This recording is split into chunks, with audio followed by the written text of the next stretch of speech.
Hello everybody and welcome back to TJ's Lego Room and welcome to part 2 of my tutorial for the Outland TIE Fighter modification guide.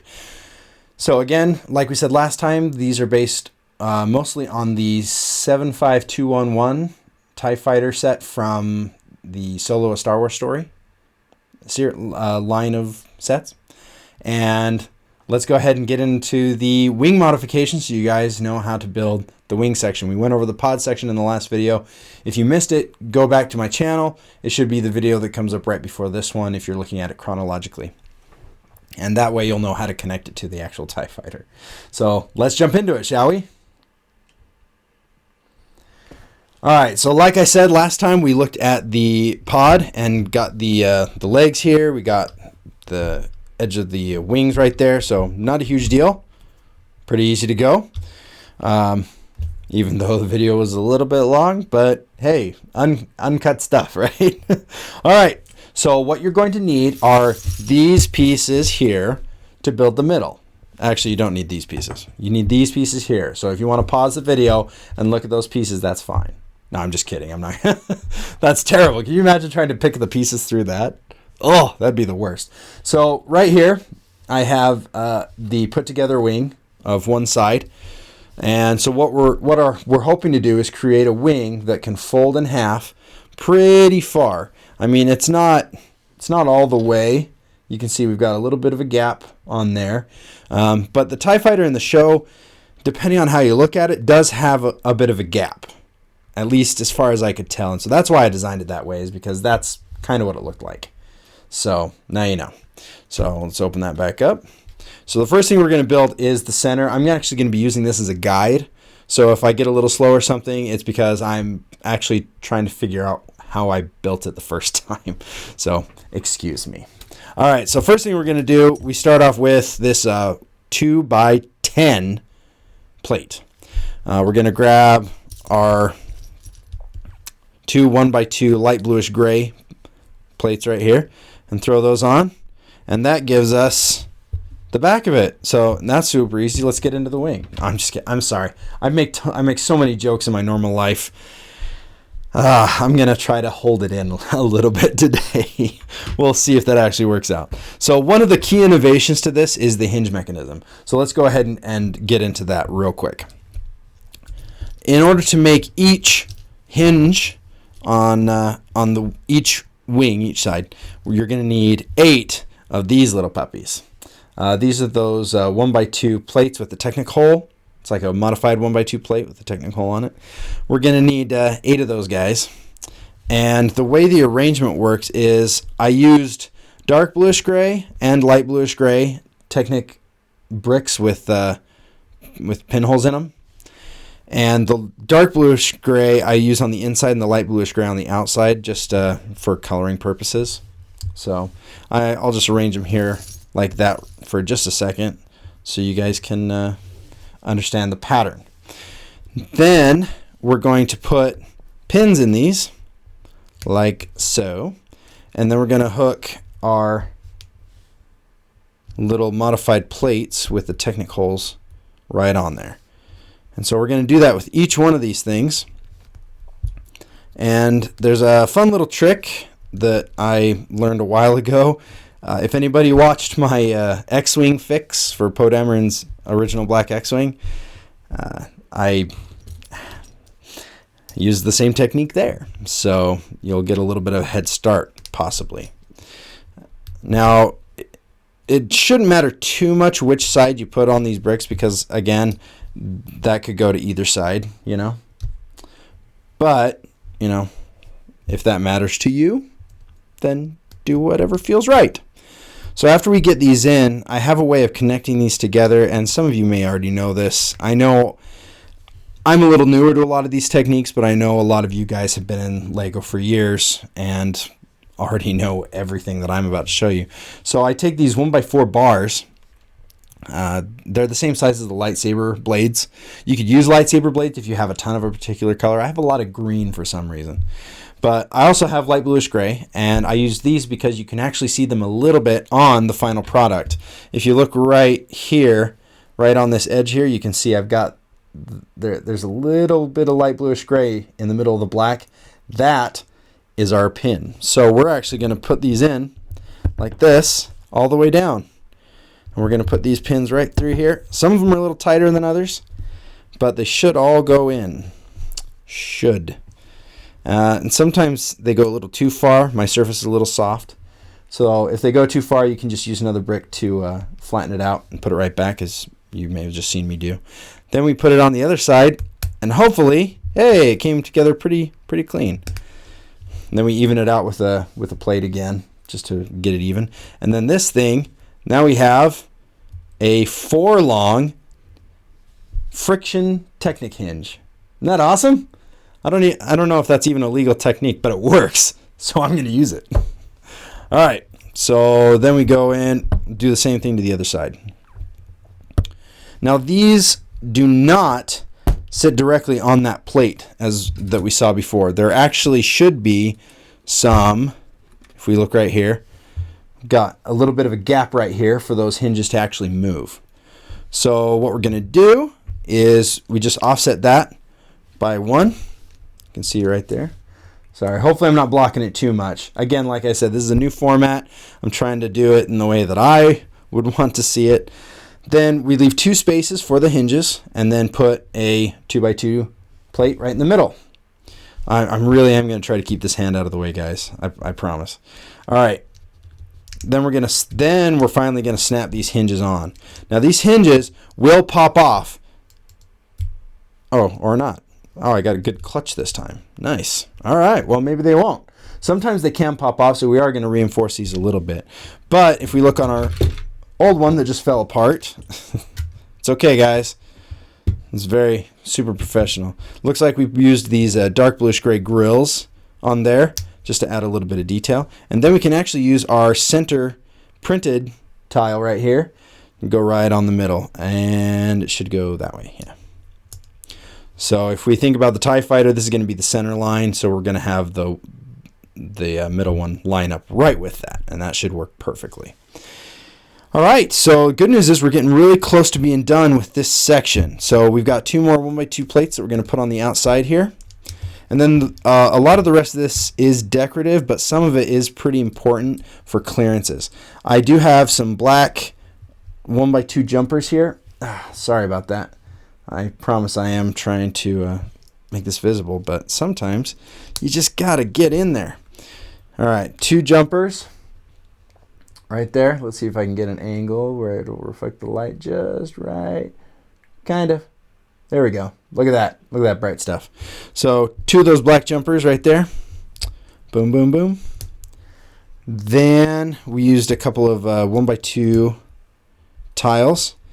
And those will continue on to be our horizontal bar going across the TIE Fighter. All right.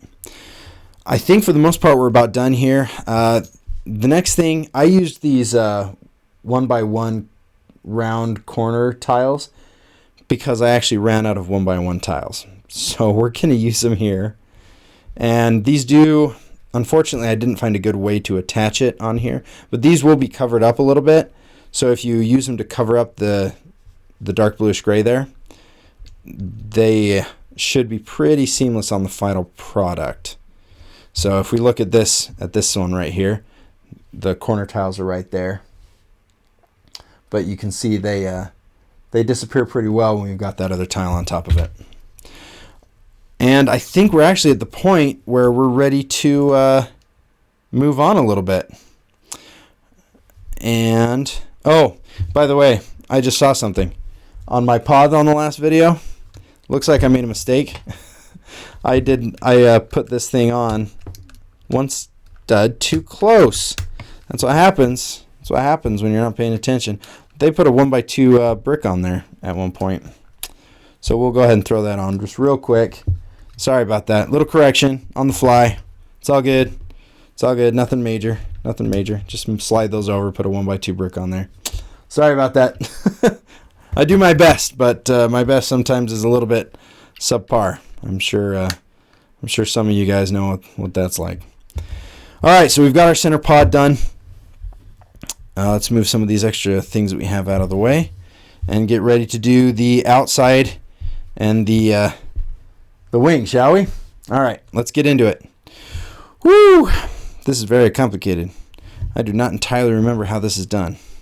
So let's go ahead and take this apart a little bit, shall we? All right. So it looks like our 1x6 or 4x6 right here ties right on into the middle of the giant tile plate, giant modified plates, mostly tile, right? Then if we flip it onto the back, we've got this little guy, 1x8, and then our big plate. Now this is the part that gets a little hairy for me each time. All right, so we've got a 1x4 plate here, and that's going to act as a little bit of a guide for the rest of our pieces here. So we've got these really massive 2x6 snotting plates, and that's just going to fit right on there. It's that 1x4 plate that we're using as our spacer guide fits right on there. Perfect. Now we can start attaching our slopes to make it actually look like the shape of the wing here. Boom, boom, boom. Looks like I'm getting a little washed out. Let's see if we can. Oh, it doesn't. It really doesn't like that black on there. Oof. All right. Well, we'll see. We'll do our best, right, guys? Nothing we can do but our best. All right. So then we're gonna grab two 2x8 plates and stick them on the back, and they are going to sit right under that, right there. So it's going to tie it together, and we're going to see that plate running down a little bit right there. Then looks like we use a couple more, boom, like that. So this wedge plate should fit right against that 2x8 that we just put on. Should be right flush. Then we get one more, and we just match that up right there. We're going to take a 2x4 plate and match it to the bottom of this, then throw on a grill piece for a little bit of extra detail. Now this is where it gets a little bit tricky. We need one of these small 2x2 snotting plates. We're going to stick that right on the bottom right there. And that's going to line up right alongside it. Let's go ahead and mirror on the other side. So we put our 2x8. Make sure it's flush with this snotting plate right here. Flip it over. Put on this piece to make sure it's even with the bottom there. Throw that on. Our 2x4 plate, which matches up with this large tile. And then we get our grill on there, and then our snotting plate for the bottom. Boom, right there. It's moving right along. Footloose and fancy free. I don't know what I was worried about. Okay, then it looks like we're going to take some more wedge plates. This is just a 3x3 wedge plate, and we're going to snake it in right there. So it fits and kind of fills that hole right there. Boom, just like that. Then we've got these 4x4 wedge plates, and they're just going to be inset just by one, just like that. Then a 2x4 plate, boom, and then we start working on a little bit of the detailing. We use some light bluish gray to help get some of the shading and the shape, and then a couple of these 1x1 round plates that we use as a little bit of spacers and as a carryover from the original set, believe it or not. And we're looking really good, looking pretty good right here. One thing I did add after the fact that it looks like I haven't added to this particular side is some boat tiles. And these boat tiles, you know, I think they're called boat tiles. They're upside down, flat, rounded things. They just sit on the bottom and tie those snotting plates on the bottom to the upper wedge plate and the 2x8 right there. So boom. Looking at that. All right, so now I think we can go ahead and attach our center wedge here. Then we're gonna take, and this has been modified a little bit. We're gonna put on these little hinge plates right here. And what I did, instead of using large, plates on this one, I actually took some other pieces, these little pieces, these really thin stick pieces, and these came on the previous set's TIE Fighter, and I think they looked a little bit better than just the plates that were on here for the original 75211 set. So I pulled these out of my bins and I did use them, and you'll see they actually match a little bit better than they would have if they were straight plates. Then I'm pretty sure I have some more pieces in here. I do. So we're going to take a couple more grills, and you can see that if you're building this at home, you'll see that there's this lower section right here, and we're going to want to fill that in just a little bit. We're going to throw on just a grill piece. Oh, that fell off. And a cheese wedge. And those are going to butt up pretty well, and so you'll wonder if there's an issue with this cheese wedge here actually hitting it, but it clears it just barely because of the way those hinges actually hinge. And so it looks really seamless, but the hinge is perfect, which is exactly what I was going for when I was trying to build this thing. So then we're going to get that other one on, get this other cheese wedge on, and we're getting real close here, guys. Now here is where we're going to run into some tricks. But tricks are for kids, you say. Well, yes, they are. So we've got a 1x2 plate, and we're going to put it right against our center hub right here. Then we're going to take a 1x2 plate. I used a black one here, and put it right there, right in between those. And then use these, I don't even know what these are called. They're like a modified plate, but they've got a little nub on the end. And we're going to place that right there. Now what that's going to do is it's going to allow for clearance here, but then that 1x2 plate that we put down inside there is actually going to be what helps stop it. Boom. Between that 1x2 plate and these grills that are touching the other grills on here, that is our stopper. That's what helps stop the wing from moving too far. And if you're building this at home, this is super stiff. It's awesome. It's great.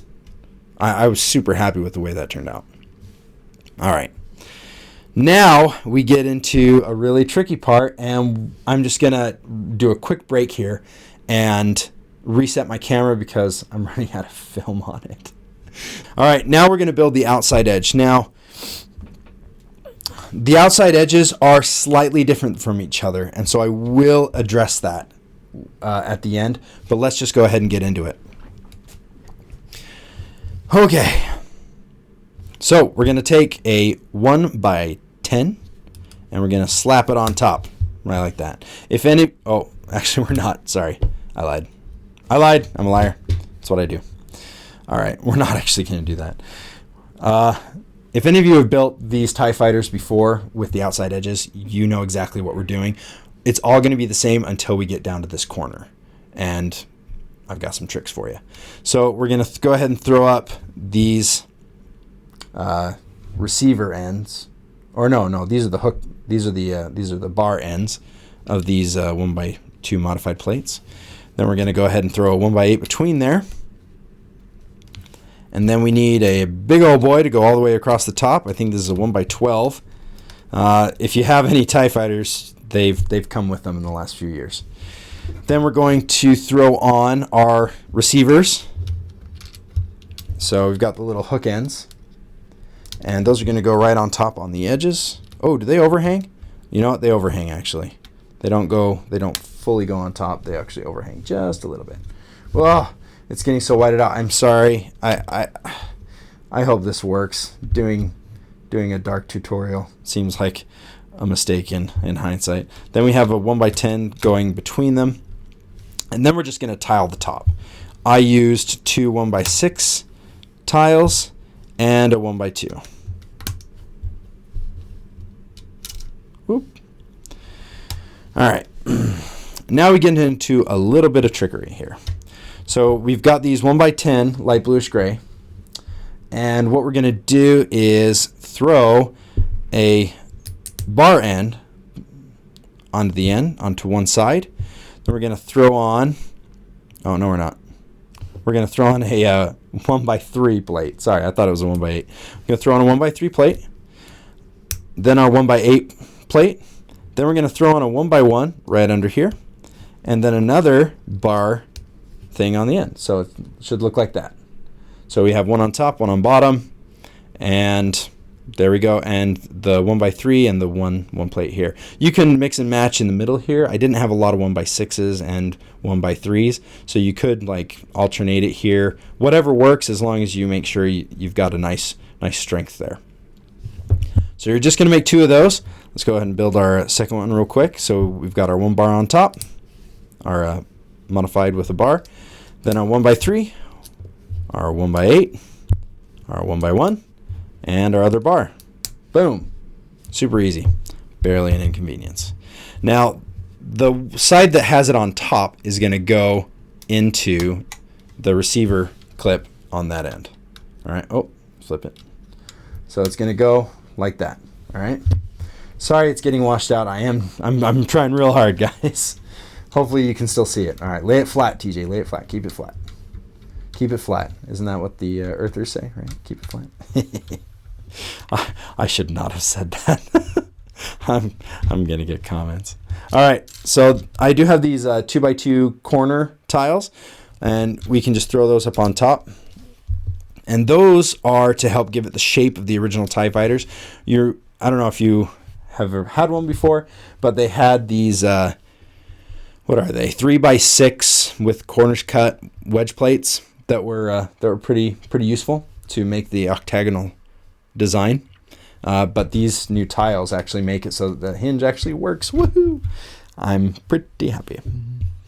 Now, this is the part you guys have been waiting for, is to figure out if this actually works or not. So we're going to take our receiver clips. We're going to clip it onto the end right here. All right. Going to close that, and it actually does. There's a little bit of resistance on it. There's a little bit of tension right there, but I think it actually fit. It's almost perfect. It's almost exact. Then we just have a 1x3 plate that we stick on here. Boop. And then I used 1x4 plates and a 1x1 plate to bridge the clip plate and the 1x3.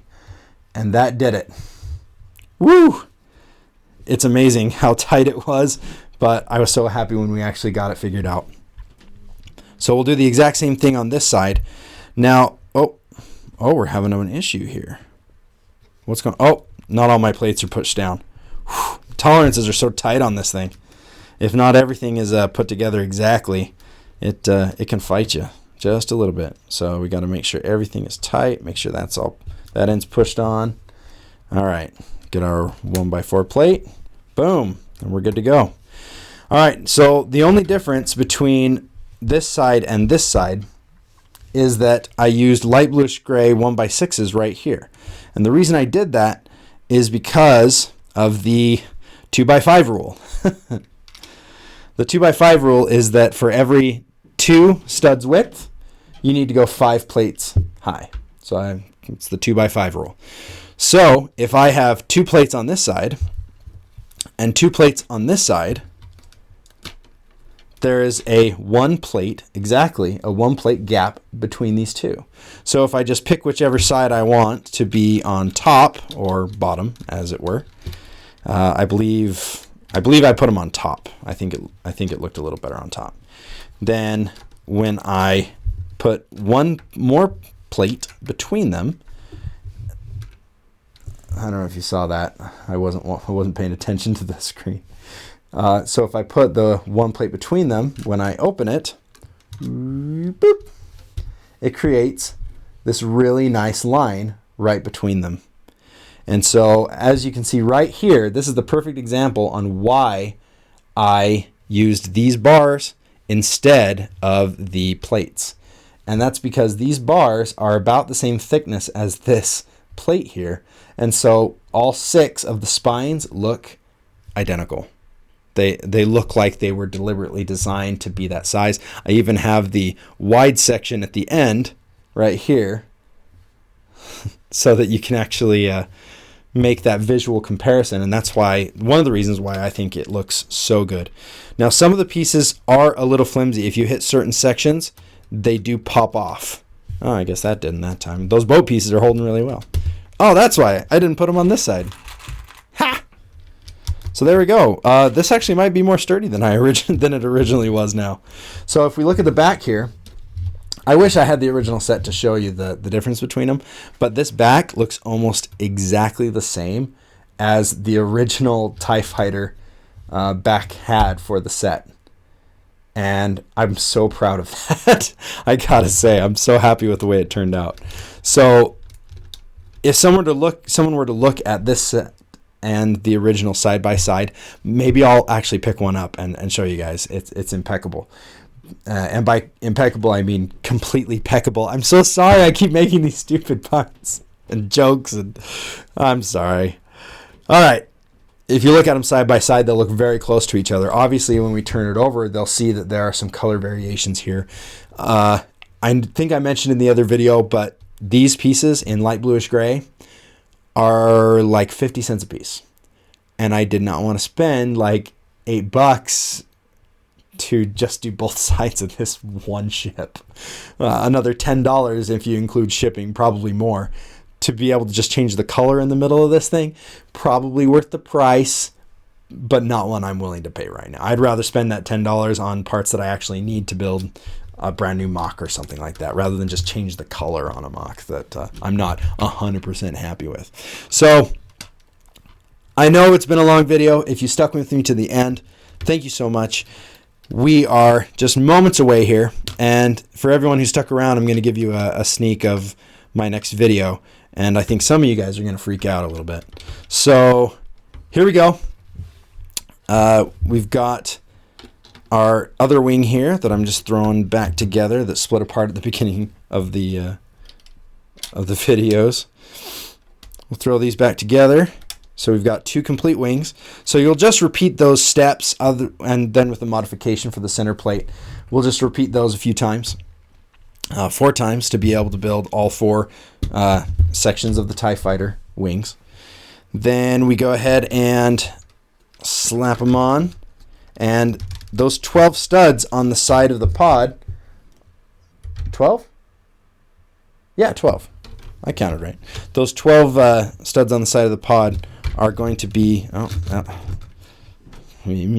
upside down again.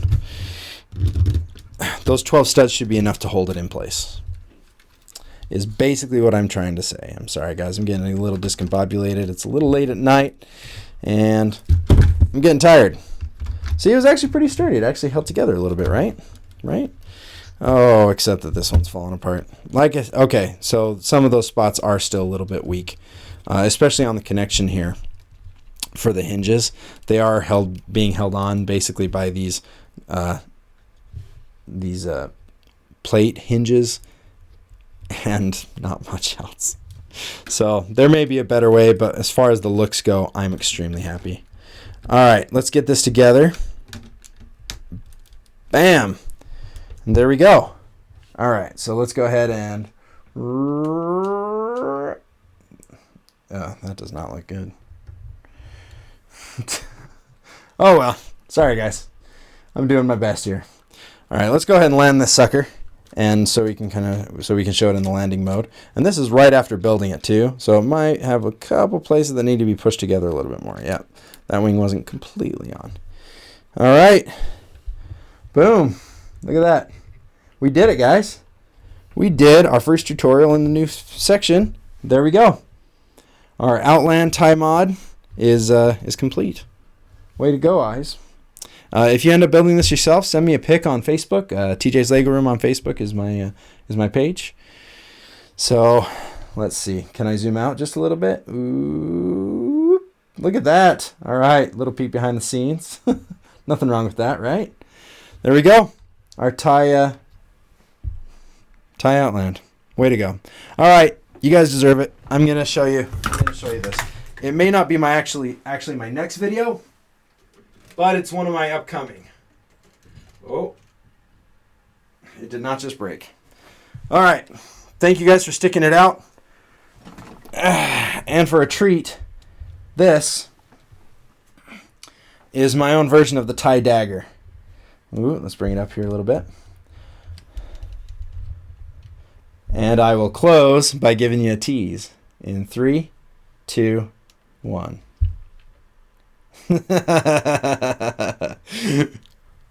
We'll catch you next time in TJ's Lego Room. Bye.